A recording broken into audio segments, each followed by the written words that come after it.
Ayan, okay mga idol. Samahan niyo ako sa ating panonood ng itong parada ng mga LGBTQ. Ayan po, panoorin natin kung gaano sila kadami at kung gaano sila kasaya. Ayan po, lahat po sila ay ating pinagbibigyan ng ating mahal na mayora. Ano man ang kanilang kasarian ay sila ay pinagbibigyan ng kanilang kalayaan. Panoorin po natin. Ayan nga, napakasaya nila. Kaya, manood tayo hanggang sa matapos. Ayan, kasama pati mga bata.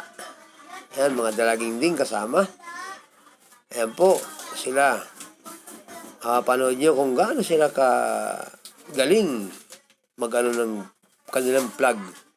Ayan Oo, may mga paikot-ikot pa. Biruin mo yan. Galing talaga. Yan. Ganyan po sila kasaya. Ayan, ganyan sila kalaya.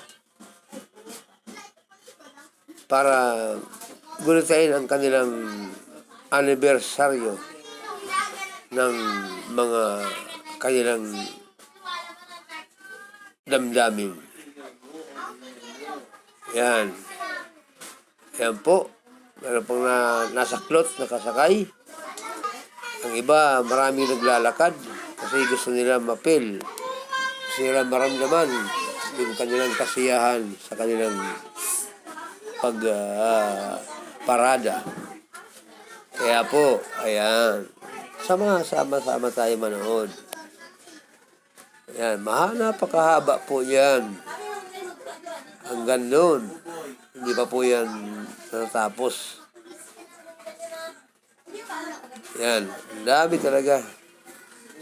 Ang dami nila. Yan. Sige, tuloy lang po tayo sa ating panonood para ating masubaybayan kung gaano sila kadami. Yan. Yan pa, meron namang cloth na isa. Cloth ba o cloth? Ano, ganda ng banderitas nila. Ganyan po sila maggulita ng kanilang pinaglalaban bilang isang tao na igagalang at irerespeto. At yan nga sila. Lahat nakaputi. Yan. Ganyan po sila karami, sama-sama at nagkakaisa. Yan. Yan po. Binigyan po sila ng ating mahal na mayora ng pagpapahalaga bilang isang tao na may pinaglalaban. LGBTQ. Yan po. Dito lang po yan sa Quezon City. Hindi pala. Buong Pilipinas pala ito na pumunta rito sa Metro Manila. Nanggaling po sila ng Tomas Morato. Yan po sa may Boy Scout Circle.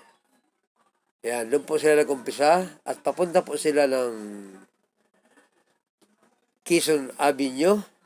So, ito nga palang nilalakaran nila. Ito nga po pala yung Timog Avenue mula doon sa may Tomas Morato. Hanggang Quezon Ave po yan. Pagdating po ng Quezon Ave, sila ay kakanan. Papunta po sila ng Circle. Dito naman po sa may harapan ng ating City Hall, Quezon City. Ayan, gaganda nila. Kita nyo naman. Ganun po natin sila pinagbigyan ng kanilang kalayaan at pinaglalaban bilang isang tao na irerespeto at igagalang. Ayan. Pumunta nga pala ako dito sa banda sa may harapan ng McDo kasi marami po talagang sasakyan din na kahit na alam na nila nagpo-prosesyon, hindi pa rin talaga sila nakukontindo talagang inaano nila, hinaharang nila yan. Ganun po ang mga taong iba na hindi marunong kumilala sa mga katulad nila. Pare-paras naman tayo tao, pero dapat tayo ay magrespetuhan. O, tamo, mayroon motor na lumusot doon. O, ganun po sila kabait. Ayan, o. O, lumusot po, tamo, sunod-sunod. O, ganyan po sila kabait at karespeto sa mga taong inaakala nilang hindi lalaban. Ayan na naman po, meron na po tayong isang float na namataan. Ayan, oh, wow. Mukhang maganda talaga ito. Wow, ganda. Oh, ang ganda ng banderitas nila.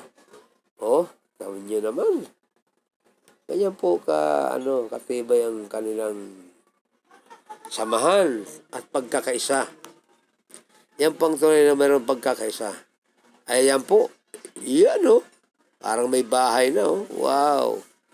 Sus, ganda talaga. Ayan. Sige po, patuloy lang po tayo manood at mahaba po yan. Oh. Ayan po, may pumasok naman na isang sakyan. Yan po yung McDo. Ayan o. Tamo? Talagang hinaharang nila at pinuputol nila yung prosesyon ng ating mga kapatid. O? Ganyan po sila kawalang hiya sa mga ating mga kapatiran bilang isang... So yan nga po, pagpatuloy lang po natin ang ating tuloy dahil sa... Ayan. O. Ayan. Napakakapal po niyan. Ibang kulay naman ito. Ayan. Talagang napakarami talaga ng katulad nila. Siguro kung gaano tayo karaming mga tinatawag na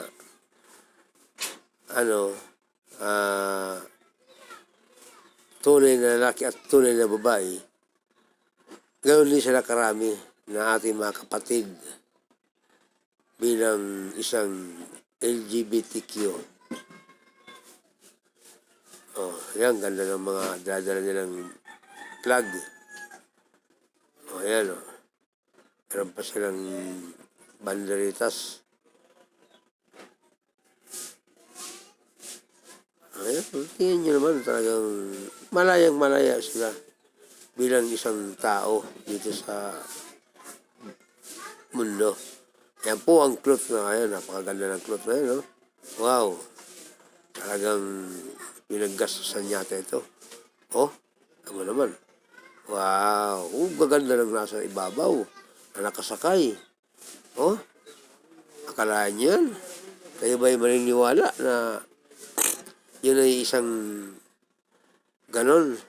Pero maniwala na kayo kasi totoo talaga yan. Mapapanood nyo sa totoong buhay. Ayan yung aking isang kasama. Nai-stress na siya dahil yung mga sasakyan talagang pasaway. Wala tayong magagawa dyan sis dahil yan talagang mga asal ng mga taong hindi nila iniisip yung ating kapatiran na nagpo-prosesyon. Dapat respeto po yan. Bigyan ng kalayaan ang bawat kanilang karapatan. Yun yung katulad ng mga nag-arali na kontra sa gobyerno. Binibigyan ng kalayaan. Sila pa kaya na sumasang-ayon at kumikilala sa batas natin? Bakit di natin magawang respeto sila bilang isang normal na kasama natin sa ibabaw ng mundo? Ayan po, ang dami talaga nila. Napakaganda pong magmasdan. Ayan po, naman medyo napupoto na naman kasi medyo mabagal yung iba. Ayan po, nandun pa sa ulihan. Hindi lang po, tuloy lang po. Ayan. Ganda. Ganda talaga nila. Ayan pong truck na yan, hindi po yan kasali ha. Dito po yan sa kabilang sa kanan po yan. Medyo pinapagilid lang namin yung mga tao kasi medyo talagang mahigpit ang labanan ng traffic. Ayan po. Oh, wow, ganda ni ma'am. Ayan. Ganyan. Ayan po. Ating pagbigyan ng ambulansya. Tapos yung iba, sumunod naman. Kasi alam mo na, ang Pilipino ay talagang napakakulit. At talagang gusto nila, hindi sila supil sa kanilang kagustuhan. Ganyan po. Yan. Sige. Okay, tuloy po tayo para makarating sila sa kanilang destinasyon doon sa circle.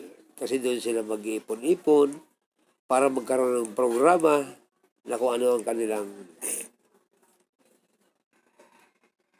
maging desisyon na para maipakita sa taong bayan na sila ay